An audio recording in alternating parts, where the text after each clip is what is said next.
Bonjour, je vais vous exposer ici les différents modes de lecture aléatoire de pistes audio dans iTunes. Tout d'abord, affichez votre liste de lecture avec vos pistes audio, puis allez en bas, cliquez sur ce bouton qui signifie lecture aléatoire. La lecture aléatoire est donc activée. Il vous suffit de cliquer sur le bouton lecture pour commencer la lecture. Si vous appuyez de nouveau sur le bouton lecture, vous arrêterez la lecture.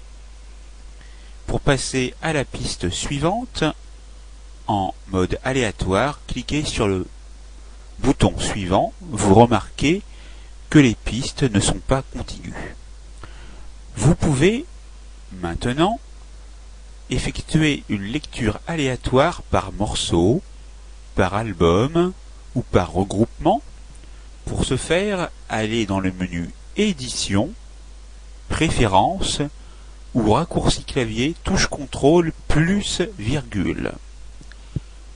Allez dans l'onglet Lecture, puis dans Ordre aléatoire intelligent, vous pouvez faire glisser le curseur pour modifier la probabilité d'écouter à la suite des morceaux d'un même artiste. Si vous voulez que cette probabilité soit plus probable, allez au maximum. Vous remarquez ici que la fonction de lecture aléatoire doit être activée.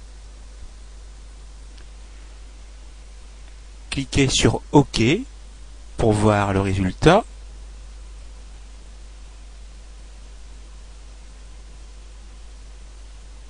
Ici, plus probable a été cliqué, ce qui signifie que les pistes du même auteur seront lues de manière plus probable.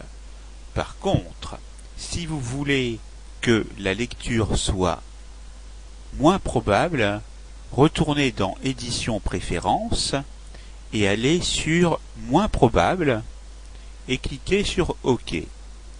Retournez dans Suivant et lancez votre lecture.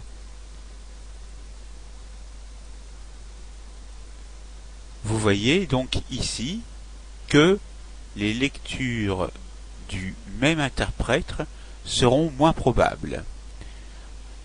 Dernier mode de lecture aléatoire, retournons dans Édition Préférences ou CTRL plus étoile, puis dans l'onglet Lecture, vous pouvez choisir un ordre aléatoire par morceau, ce qui est indiqué par défaut, mais aussi par album ou par regroupement.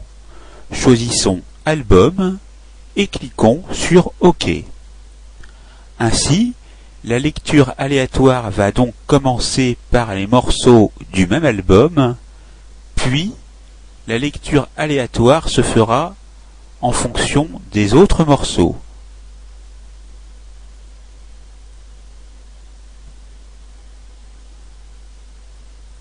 Comme vous pouvez le voir ici. La formation est terminée, c'est à vous.